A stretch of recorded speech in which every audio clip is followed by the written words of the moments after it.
When Maggie reached across the bed that morning, her hand met cold sheets, an empty pillow, and the kind of silence that makes your stomach drop before your mind can catch up. Tom's side of the closet was half cleared out. His work boots were gone, his truck was gone. And when she opened the banking app with shaking fingers, almost every dollar they had was gone too. Down the hall, 10-year-old Sadie called sleepily, "Mom, is Dad already outside?" Maggie opened her mouth, but nothing came out. Because in that moment, standing in a house that suddenly felt too still, she knew one thing with brutal certainty. He had not stepped out. Gonna work? He had left. If this story touches you even a little, subscribe, leave a like, and write in the comments where you're watching from. And now, listen closely. Maggie told Sadie her father had to go handle something early. It was the first lie of the day, and it burned going down. She braided her daughter's hair with fingers that would not stop trembling, packed the last 2 yogurts into Sadie's lunch, and smiled hard enough to hurt. The second the front door shut behind the school bus, she called Tom. Straight to voicemail. Again. Again. Again. By 10 o'clock, she had found the final notice from the mortgage company tucked under a pile of junk mail, the electric bill stamped red, and the credit card statement so high it made her sit down on the kitchen floor. At noon, she was pouring coffee at the diner while 2 women in a corner booth lowered their voices just enough to make sure she could still hear them. By 1, Darlene from the pharmacy came in, squeezed Maggie's wrist, and whispered that she was sorry. Sorry for what? Maggie wanted to ask. For him leaving? For everyone knowing before she did? For the humiliation of having to keep refilling tea while her whole life was being discussed between bites of pie? She kept moving because stopping meant falling apart. She smiled at customers, wrote orders, carried plates, pretended not to notice when old Mr. Jenkins left a $10 tip on a $6 meal and told her to keep the change in a voice soft enough to spare her pride. Near the window sat Silas Mercer, the richest man in town, reading papers in his dark coat. He looked up once when a plate slipped in Maggie's hand. She caught it before it shattered. Their eyes met only a second, but unlike everyone else, he did not look at her with pity. He looked at her like he had just understood something. That night, after Sadie fell asleep on the couch waiting for a father who was not coming home, Maggie found a folder hidden in the laundry room cabinet. Inside were property forms, loan papers, and her husband's signature on documents she had never seen before. Maggie spread the papers across the kitchen table after midnight, reading the same lines until the words stopped looking real. There were loan balances she had never agreed to, past due notices Tom had hidden for months, and a draft transfer tied to the old corner building on Willow Street, the bakery her mother had left her before she died. Maggie stared at that address longer than anything else. The bakery had been closed for years, but it was still hers. It was the last thing in this town that carried her family's name. The next morning, she sold her wedding ring at a pawn shop 2 streets over from the courthouse. The man behind the counter turned it under a yellow lamp, named a price that felt like an insult, and waited. Maggie nodded anyway. By afternoon, that money had already turned into groceries, part of the electric bill, and gas she could not afford to waste. That same day, she asked Nora, the diner manager, for more hours. Nora gave her the morning shift and, after a long look at Maggie's face, told her the Mercer Theater needed someone to clean at night. So Maggie began living in pieces. At dawn, she poured coffee and carried plates. In the afternoon, she smiled through phone calls from collectors. At night, she swept aisles under the dim gold lights of the old theater, while her hands shook from hunger and fatigue. More than once, she stood in the storage room with a cracker in her mouth and told herself to chew slowly, so Sadie would never notice she had skipped dinner again. Sadie noticed more than Maggie wanted. On Thursday, Maggie was called to the school after a boy in Sadie's class asked, loud enough for everyone to hear, whether her daddy ran away with another woman because he did not love them anymore. Maggie found her daughter in the nurse's office, face red, shoulders tight, trying not to cry, because children learn early that tears make cruel people feel stronger.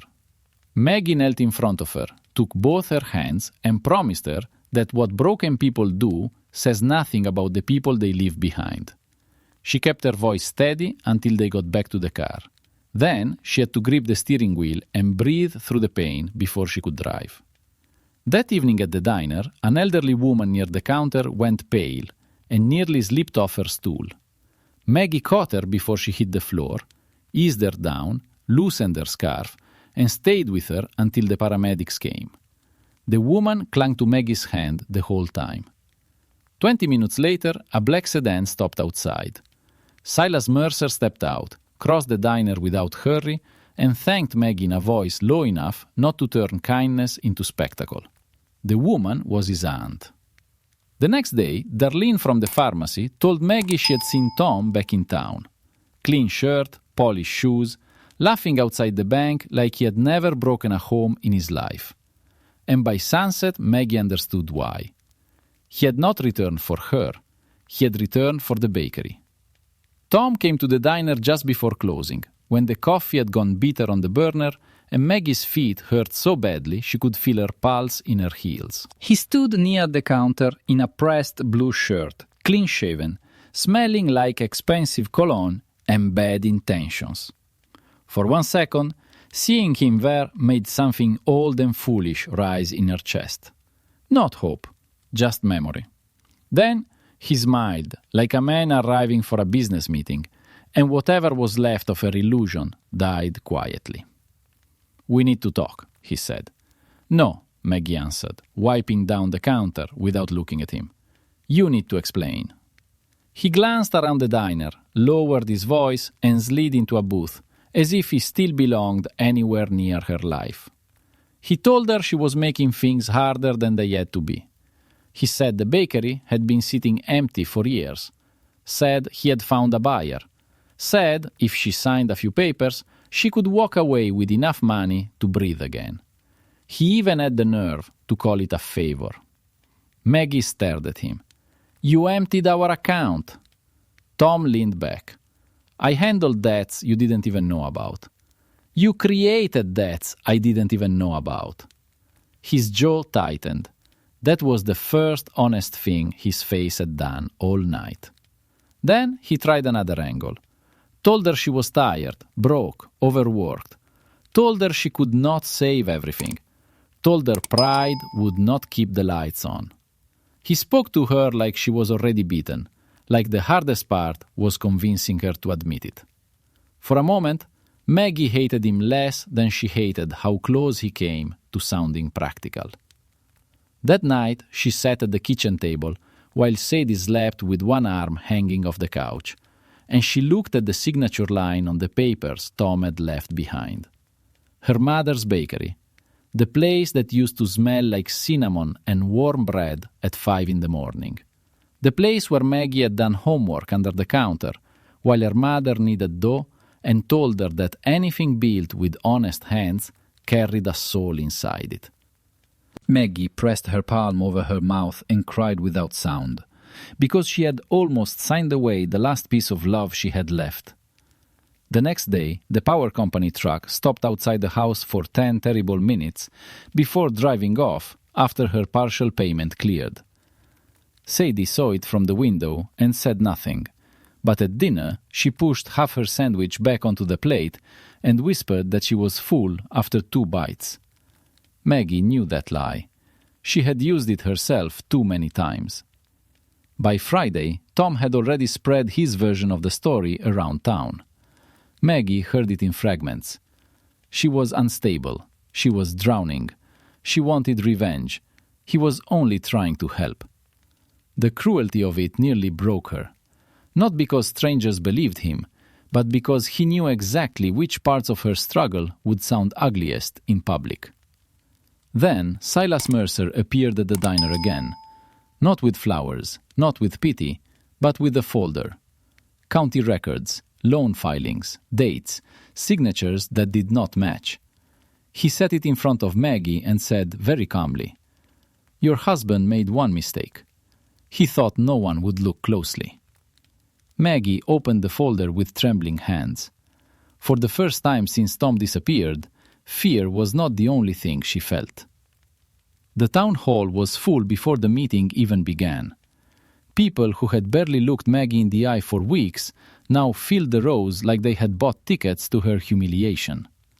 Tom stood near the front in a grey jacket, one hand in his pocket, the other resting on a folder as if the building on Willow Street already belonged to him. When Maggie walked in, every whisper seemed to shift in her direction. She felt them all: the pity, the doubt, the quiet hunger people have when they expect a woman to break in public. Tom spoke first, smoothly, confidently. He told the room the bakery had fallen into neglect, that Maggie was overwhelmed, that he was only trying to finalize a sale that would help everyone move on. A few heads nodded. Maggie's hands went cold. Then the clerk asked if anyone wished to contest the transfer. Maggie stood. At first, her voice shook. Then it steadied. She told them exactly what it looked like when a man emptied an account, hid bills, disappeared before dawn, and came back only for the last thing his wife's dead mother had left her. She said she had been ashamed, exhausted, and scared, but none of that gave anyone the right to steal from her. Then Silas Mercer rose from the back row and walked forward with his attorneys. The room changed. One by one, the lies came apart. Forged initials, false dates, loan transfers linked to Tom's private debt. A buyer who had been promised a clean title on property Tom never legally controlled. Even the bank officer Tom had leaned on lowered his eyes when the documents were laid out in front of everyone. Tom tried to interrupt, tried to laugh, tried anger, but every word sounded smaller than the one before. By the time the clerk announced the transfer void and referred the fraud for prosecution, the man who had walked in smiling looked like someone watching the floor vanish under his own feet. He left to silence. No one stopped him. Months later, the old bakery doors opened again. Warm light spilled onto Willow Street. The windows glowed. Inside, the air smelled like cinnamon, sugar, and bread just turning golden. Sadie stood behind the counter, proud and breathless, wearing her grandmother's apron folded to fit. Maggie looked around at the crowded room and felt something she had not felt in a long time: peace. Then Silas lifted his coffee cup and said the town had called him the richest man in Ashfield for years, but money had never impressed him half as much as courage. He looked at Maggie, not like she was fragile, not like she was lucky, but like he was naming something true. A queen, he said softly, is a woman who keeps love alive when everything else is taken from her. And for the first time since Tom left, Maggie did not feel abandoned. She felt seen. If this story moved you, subscribe, leave a like, and write in the comments where you're watching from.